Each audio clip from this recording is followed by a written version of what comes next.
मुक्ति पार्टी, बहुजन मुक्ति पार्टी। बाराबंकी पहुंचा हूं और आप देख रहे हैं मेरे पीछे बीएमपी के प्रत्याशी आज अपना रोड शो कर रहे हैं। आइए परिचय लेते हैं और जानते हैं क्या इनकी जीतने के बाद। सर परिचय बताएं, जीतने के बाद आपकी क्या पहली प्रतिक्रिया या आपका जो मुख्य काम रहेगा क्षेत्र में क्या रहेगा? देखिए, हम लोग अगर परिचय के साथ, मैं श्याम जी पिछड़ा समाज पार्टी का राष्ट्रीय महासचिव हूँ और यहाँ विधानसभा प्रत्याशी हूँ। माननीय मोहम्मद मेश्राम जी अभी 5 मिनट के अंदर आप लोगों के बीच में आ रहे हैं और हम लोगों के साथ 11 दलों का गठबंधन है। हम लोगों का सर्वप्रथम शिक्षा, स्वास्थ्य, रोजगार, ये 3 पे हम लोगों का विशेष कार्य है और हम ये चाहते हैं एक प्रकार की शिक्षा लागू हो।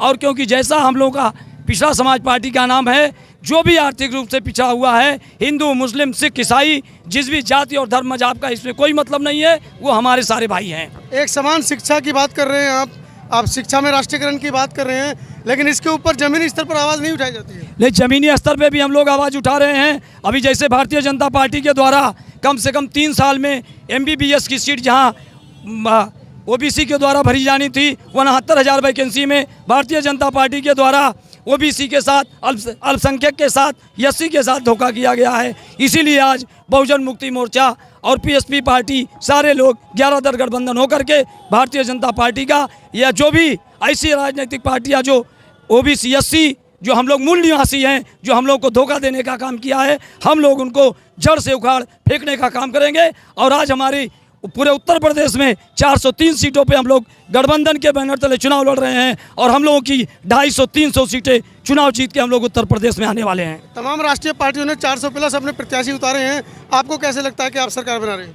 हम इसलिए सरकार बना रहे हैं कि हम लोग 85% में हैं, वो 15% वाले हैं। लोग जरूर उनके साथ घूम रहे हैं, लेकिन अब जनता जाग चुकी है कि अगर हम लोग आज नहीं जागें तो आज रेलवे बेचा जा रहा है, एयरपोर्ट बेचा जा रहा है। ऐसा समय आ गया है कि अब संविधान बेचने की बारी आ गई है। लोग संविधान को ख़त्म करने वाले हैं। तो अपने बारे में बताएं, हमारे दर्शक आपके बारे में जानना चाहते हैं। थोड़ा अपने बारे में बताएं, हमारे दर्शक आपके बारे में जानना चाहते हैं। मैं श्याम जी हूँ और मैं शुद्ध रूप से हमारी शैक्षिक योग्यता शास्त्री और आचार्य हूँ और मतलब सुचारू रूप से मेरा एक जो है समाज सेवा का कार्य रहा है।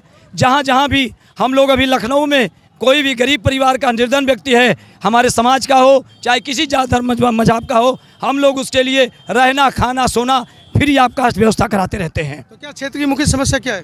क्षेत्र की मुख्य समस्या, जहाँ आप इस पटेल चौराहे पर खड़े हैं, यहाँ बाराबंकी जनता को लिए रात 8 बजे के बाद, जबकि लखनऊ से सटा हुआ जिला है, मात्र 20 किलोमीटर, यहाँ पे कोई बस अगर आप रात्रि में 8 बजे खड़े हो जाते हैं तो कोई बस यहाँ पे आपको नहीं मिलेगी। आपको यहाँ दोहन करने वाले लोग मिलेंगे, बाकी और कोई बस यात्रा सुविधा यहाँ पे नहीं दी जा रही है। साथियों, ये थे BMP के प्रत्याशी जिन्होंने मीडिया के समक्ष ये बताया कि जैसे ही ये जीत कर आएंगे तो कहीं ना कहीं क्षेत्र के विकास के लिए ये मुहिम चलाएंगे। शिक्षा के प्रति जैसे इन्होंने शिक्षा की बात की और क्षेत्र के विकास में इन्होंने बस अड्डे की बात की, उन सभी समस्याओं को लेकर ये अपने प्रमुख एजेंडे में लेकर चल रहे हैं और इस बार जो चुनाव है वो विकास के ऊपर लड़ा जा रहा है।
आप रेलवे में, आप एयरपोर्ट में चले हो, एयरपोर्ट के नाम में चले हो, तो कहते हो कि परिवहन मंत्री बस सेवाएं।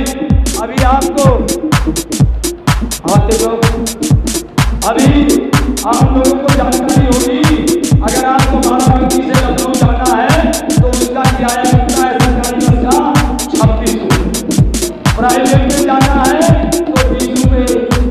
और दूसरी चीज, जिस जनपद में हमारे माननीय महामंत्री साहब भी आए हुए हैं, अगर रात में अगर आप यहाँ 8 बजे अपने पटेल चौराहे पर खड़े हो जाएंगे तो रात में 8 बजे के बाद यहाँ से कोई भी सरकारी बसें ना तो जाती है और ना तो आती है। पहली चीज जो कि सरकारी बसों में चलने वाले कोई है तो हमारे है कि नहीं, आप बताइए। और वहाँ पे जो टैक्सी और सर्विस वाले खड़े रहते हैं तो कहते हैं 1000 रुपया दो तो हम तुमको बाराबंकी पहुँचाएं। कहाँ से हमारे मुख्यमंत्री गई? जब हमारे पास जेब में हम 20 रुपये करते हैं तो आप तो नहीं करते हैं। जब माननीय मोदी जी 2014 में आए थे, एक नारा उन्होंने दिया था, भाइयों एवं बहनों मैं झोली लेके आया हूँ। ओबीसी के अंतर्गत ने सोचा ये तो झोली लेके आए हैं और हम लोगों को ओबीसी अपने आप को बताते हैं, लेकिन इनके सर्टिफिकेट में आज तक नहीं ना ओबीसी है या नहीं है। लेकिन ये कहते थे कि मैं झोली लेके आया हूँ और झोली लेके चला जाऊंगा। लेकिन यहाँ हमारे भारत देश की जनता, हिंदुस्तान की जनता ये कभी नहीं जानती थी कि वो झोली लेके आया है और हमारे 85% लोगों को कटोरा लेके जाएगा। कटोरा सब्सक्राइब करें आपके अपने चैनल सन पावर टीवी को, बेल आइकन दबाना ना भूलें।